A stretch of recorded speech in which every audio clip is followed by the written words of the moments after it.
वो 18 अगस्त बरस 2001 की तारीख थी। आज से करीब 24 बरस पहले का रोज, जब तत्कालीन प्रधानमंत्री पंडित अटल बिहारी वाजपेयी से मिलने की खातिर तत्कालीन भारतीय जनता पार्टी के दिल्ली स्थित अशोक रोड वाले दफ्तर के पिछवाड़े के कमरे में भाजपा प्रभारी के तौर पर रह रहे नरेंद्र दामोदर दास मोदी अपनी जिंदगी में पहली दफा प्रधानमंत्री आवास के भीतर दाखिल हो रहे थे, अपनी लिखी हुई एक किताब के विमोचन के सिलसिले में।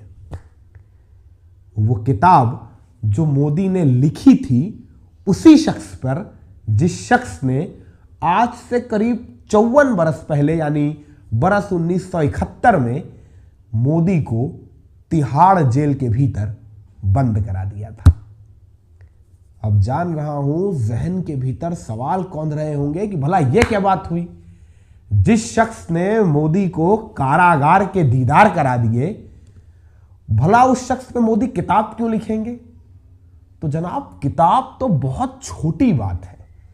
गर नरेंद्र मोदी की सबसे प्रचलित बायोग्राफी मोदी द टाइम्स लिखने वाले नीलांजन मुखोपाध्याय की माने तो मोदी अपनी 75 बरस की समूची जिंदगी में अगर किसी एक शख्स की सबसे ज्यादा इज्जत करते हैं, तहे दिल से एहतराम करते हैं, उसका एहसान मानते हैं, तो वो वही शख्स है जिस शख्स ने मोदी को आज से 54 बरस पहले तिहाड़ जेल के भीतर बंद करा दिया था। अब जानता हूं जहन में सवाल और तेज कौंधे होंगे कि जिस शख्स ने मोदी की जेल यात्रा करवा दी, उस शख्स की मोदी इतनी इज्जत क्यों करेंगे? तो इसका जवाब देते हैं भारतीय जनता पार्टी के दिग्गज नेता शेषाद्रीचारी, जो ये बताते हैं कि गर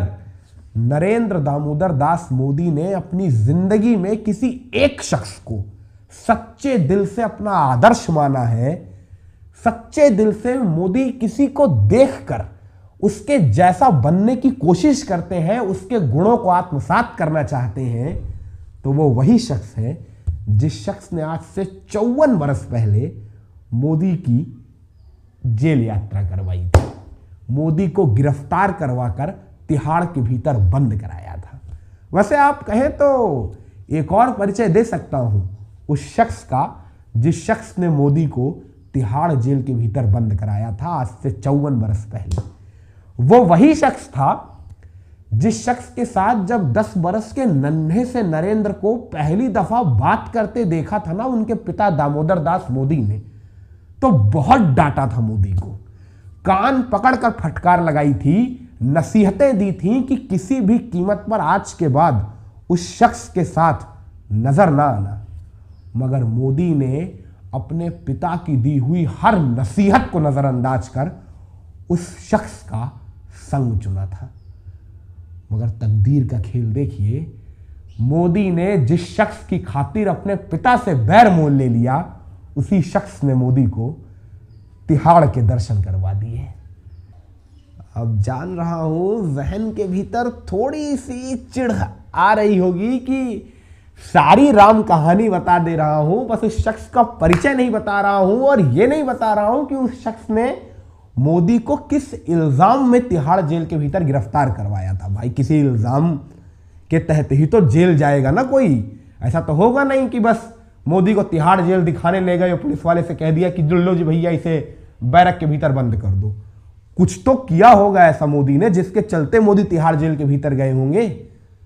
तो ऐसा क्या किया था मोदी ने जिसके चलते मोदी तिहाड़ गए थे, और वो शख्स था कौन असल में, उसका नाम क्या था जिसने मोदी को तिहाड़ जेल के भीतर बंद कराया? तो चलिए, बहुत ली आपके धीरज की परीक्षा, अब आपको सीधा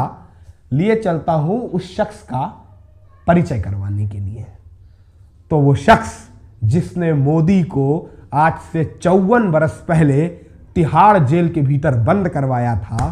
वो कोई और नहीं, राष्ट्रीय स्वयंसेवक संघ के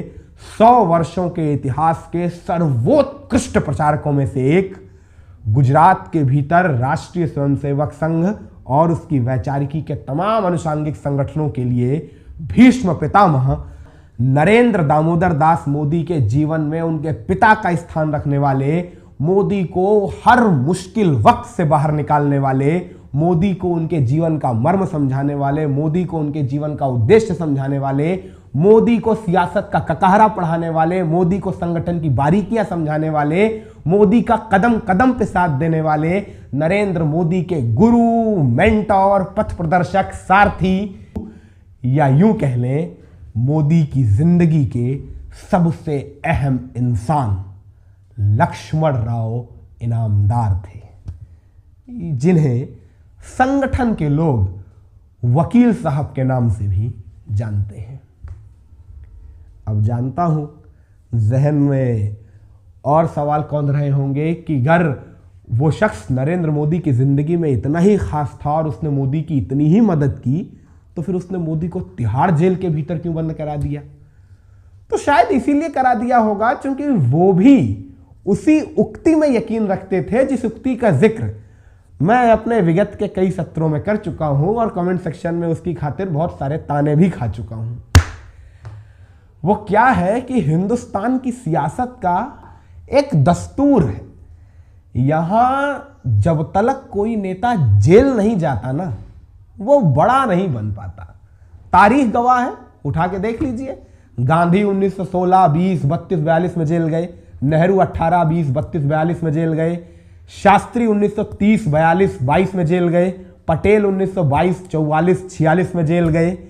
सुभाष जेल गए, लोहिया जेल गए, इंदिरा जेल गई, वाजपेयी जेल गए, आडवाणी जेल गए। किसी भी विचारधारा के नेताओं को उठा के देख लीजिए आप, अगर उसने हिंदुस्तान की सियासत में कोई मकाम हासिल किया है तो उसने एक दफा अपने जीवन में जेल यात्रा जरूर की है। क्योंकि बड़ा सामान्य सा दृष्टिकोण है, जब भी किसी सियासी भूमिका को निभाने के सिलसिले में आप जेल जाते हैं तो आपके नाम की चर्चा बहुत होती है समाज में, और जिसके नाम की होती है चर्चा फिर उसी के नाम का छपता है सियासी पर्चा, और जिसके नाम का छपता है सियासी पर्चा फिर होता है उसका सियासत में और ज्यादा नाम, और जिसका है सियासत में नाम बस उसी का है यहां काम। यही है सियासत का जेल कनेक्शन, जो कनेक्शन शायद वकील साहब को भी उस वक्त समझ आ गया रहा होगा। इसीलिए उन्होंने बरस 1971 में दिल्ली में आयोजित हो रहे संघ के बांग्लादेश मुक्ति हेतु सत्याग्रह में सक्रिय भूमिका निभाने के लिए नरेंद्र मोदी को गुजरात से दिल्ली भेजा था, बाकायदा इस निर्देश के साथ कि जितनी हो सके उतनी सक्रिय और आक्रामक भूमिका निभाना इस सत्याग्रह के भीतर, जिससे जल्दी से जल्दी संघ के आला कमान की दृष्टि तुम पर पड़े। और फिर तारीख गवाह है, नरेंद्र मोदी वकील साहब के निर्देश पर दिल्ली आते हैं, बांग्लादेश मुक्ति हेतु किए जा रहे उस सत्याग्रह में आक्रामक सक्रिय भूमिका निभाते हैं, जिसके चलते मोदी को पुलिस हिरासत में लेती है, तिहाड़ के भीतर बंद करती है, और जो ही तिहाड़ के भीतर हुई एक स्वयंसेवक की गिरफ्तारी की यह खबर झंडे वाला स्थित संघ के दफ्तर पहुंचती है, तत्काल राष्ट्रीय स्वयंसेवक संघ के आला कमान की दृष्टि में एक नाम रेखांकित होता है देश के लाखों लाख स्वयंसेवकों के बीच, नरेंद्र दामोदर दास मोदी। और इसके पारितोषिक स्वरूप तिहाड़ की जेल से रिहाई के बाद गुजरात पहुंचे नरेंद्र मोदी को मिलता है उनके सियासी सफरनामे का, या यूं कह लें उनकी जिंदगी का पहला पद, राष्ट्रीय स्वयंसेवक संघ के संभाग प्रचारक का पद। और फिर इस पद के बाद नरेंद्र दामोदर दास मोदी ने पीछे पलट के दोबारा देखा नहीं। संभाग प्रचारक से शुरू हुआ सियासी सफरनामा आज देश के सत्ताधीश के पद तक पहुंच चुका है। मगर इस समूचे सफरनामे में अगर किसी एक किरदार ने, किसी एक शख्स ने हर वक्त निस्वार्थ भाव से अपने आगे रखकर अपने से भी ज्यादा ऊंचा मकाम मोदी को दिलवाने के लिए अथक मेहनत की है, अथक प्रयास किए हैं, तो उसका नाम है लक्ष्मण राव इनामदार। और शायद यही वजह है कि अपने करीब करीब 60 बरस के सियासी सफरनामे में नरेंद्र मोदी अगर किसी एक शख्स की तहे दिल से आराधना करते हैं, वंदना करते हैं, तो उसका नाम है लक्ष्मण राव इनामदार, जिस पर मोदी ने किताब लिखी सेतुबंध।